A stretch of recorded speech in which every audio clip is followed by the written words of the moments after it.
onto a late-night stage, you expect respect.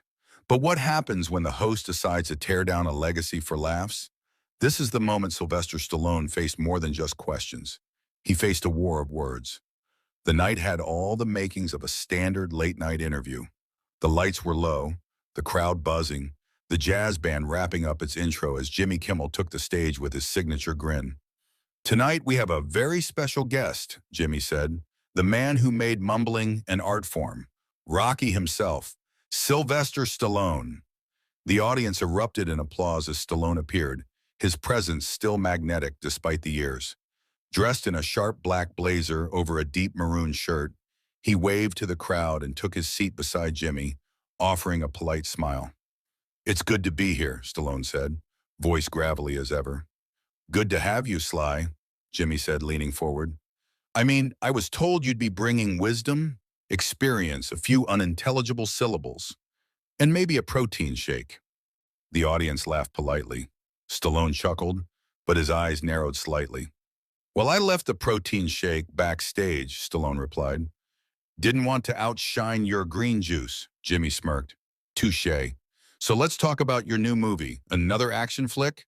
Or did you finally decide to make something with plot?" Stallone kept his expression neutral. "It's a story about redemption. A veteran confronting the ghosts of his past. Something that speaks to real-world pain." "Deep," Jimmy said with mock awe. "And here I thought it was just another reason to flex those biceps on screen." The crowd tittered. Stallone didn't laugh. "Sometimes pain needs muscle," he replied evenly. "Not to show off, but to carry the weight." The temperature dropped slightly. Jimmy looked amused. "Wow, that's poetic. Did Rambo teach you that, or was it Rocky?"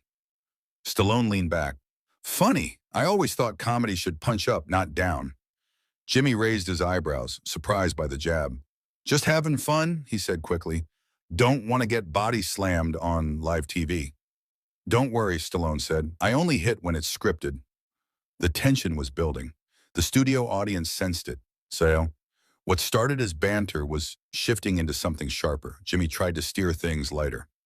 "Well, let's go back. The first Rocky film. You wrote it in 3 days, right? Did you just run out of crayons, or—" A ripple of discomfort ran through the audience. Stallone paused. "I wrote it with everything I had," he said calmly, "while sleeping in a bus terminal, trying to sell my dog to eat. So yeah, crayons weren't really the priority." The crowd went quiet. Jimmy looked taken aback. Stallone leaned forward. "You know, Jimmy, sometimes you crack jokes. Sometimes you crack dignity. Be careful which you're breaking tonight." The stage was set, the gloves were off, and this interview was only getting started. Everyone expected jokes. What they didn't expect was a fight for respect unfolding live before their eyes. With each remark, Jimmy went lower and Stallone rose higher.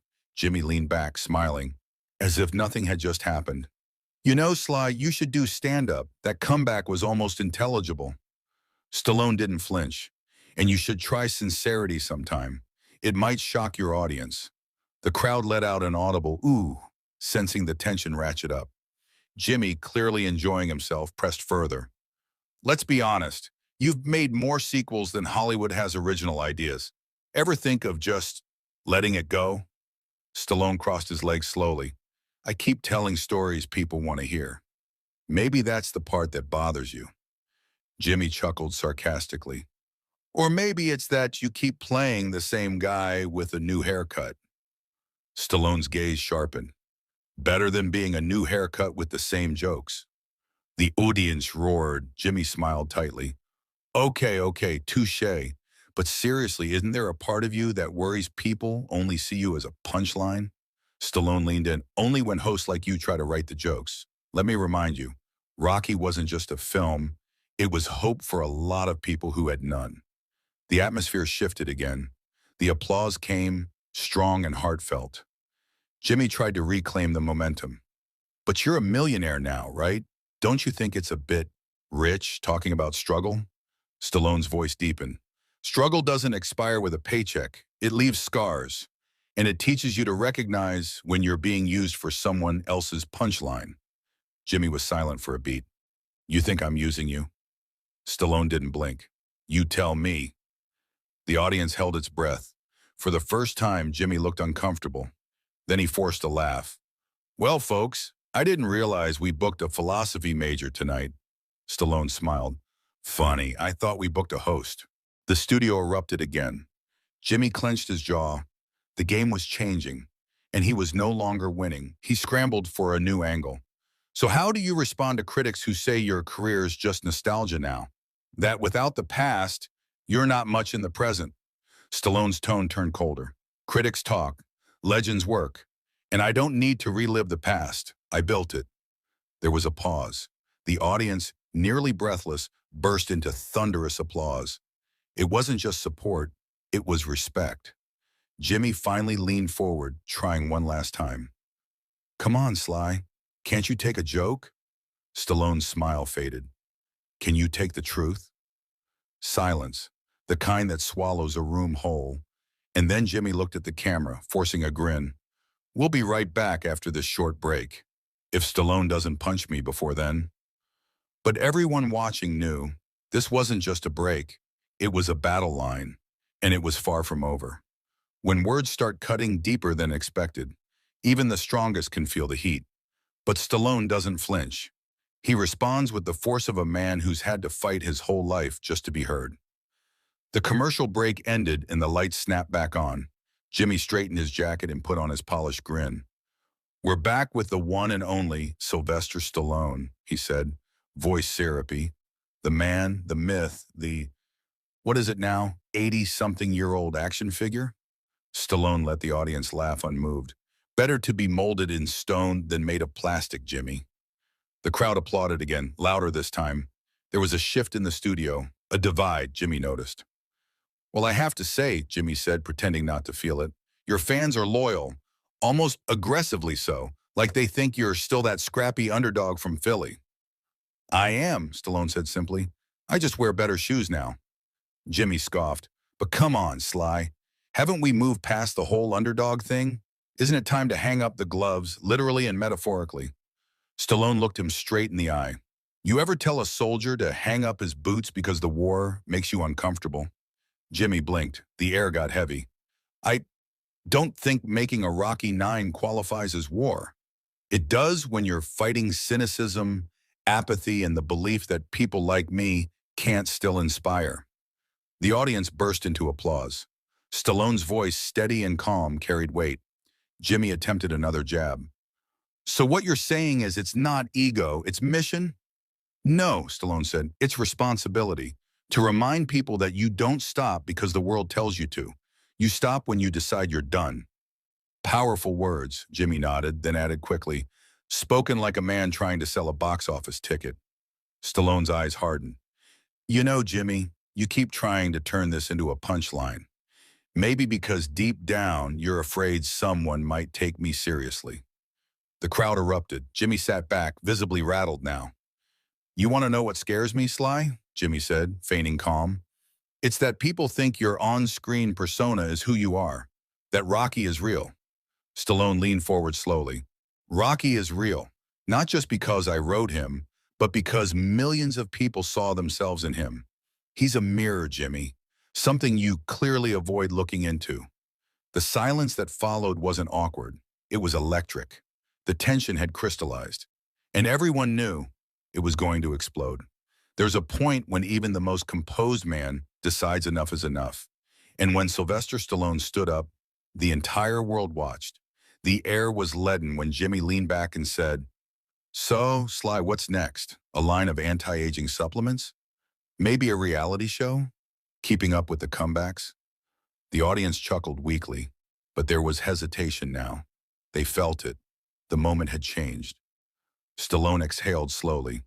You know, Jimmy, it's funny. You sit in that chair and poke fun like it's armor. But at some point, the jokes stop being clever and start becoming noise. Jimmy shrugged. It's just TV, man. You know that. Stallone's voice dropped. Maybe that's the problem. You treat everything like a punchline, even the people who came here with a story worth telling. A hush swept through the room. Jimmy chuckled nervously. Don't be so sensitive, Sly.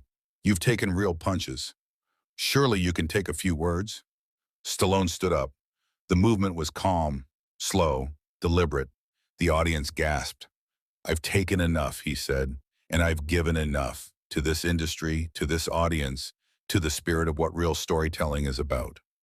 Jimmy stood too, trying to control the optics. "Hey, where are you going? We're not done." Stallone turned to the crowd. "But I am." The audience was silent, then applause erupted. Not out of shock, out of solidarity. Jimmy tried to laugh it off. "Don't worry, folks. Next week we'll have someone with a sense of humor." Stallone paused at the edge of the stage. "Next week, try having someone with a soul." He began to walk off, but just before he disappeared behind the curtain, he turned back one last time. His eyes scanned the studio, those years of battles, comebacks, and quiet dignity rising behind his gaze. "You know," he said slowly, "I've spent a lifetime building characters who fight for something. Maybe it's time late night did the same." The camera tried to follow him, but the image cut awkwardly to Jimmy, left blinking, unsure how to recover. Backstage, a camera crew caught Stallone as he walked past stunned crew members. Several clapped. Others nodded. One young intern whispered, "Thank you." Twitter erupted.